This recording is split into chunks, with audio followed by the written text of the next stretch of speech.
So obviously people know you as a writer, which we'll get into in a minute. But first I'm curious how you got interested in reading. My mother was an avid reader. She belonged to the Book of the Month Club, which was a subscription where you would pay a fee and they would send you a bestseller once a month. And she belonged to the Reader's Digest Condensed Book Club. That was the same sort of membership where in every quarter they would send you a volume of condensed books. And when she would finish reading a book, she gave me the book and told me to read it. She gave me a dictionary and said, if you don't know a word, this book here will help you figure out what the word means. And if you have any questions, if you don't understand what you're reading, ask me, and I'll explain it to you. I was given very adult books to read. Valley of the Dolls, The Group, Flowers for Algernon, In Cold Blood.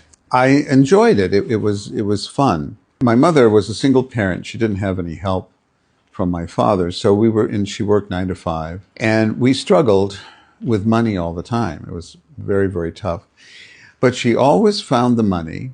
I was reluctant. The first time I was introduced to the Scholastic Book Club, I was reluctant to ask her for anything. She said, well, pick the books you want, and we'll figure it out. And I did, and I went to town. I'd buy 4 or 5 every month. I'd pick them out, and she always gave me the money.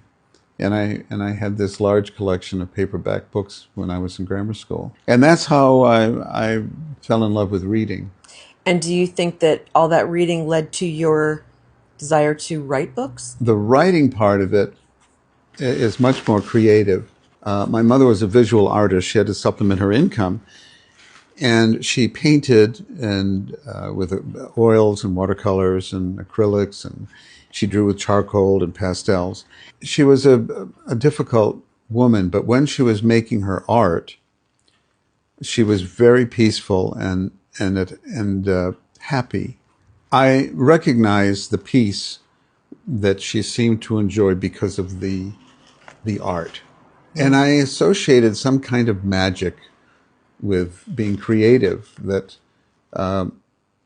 it changed a person, it changed your outlook, it changed the way you felt, and it gave you peace. I think that's probably how it started. And so now, to date, you've written 14 books. I have. And your first was Sal Mineo?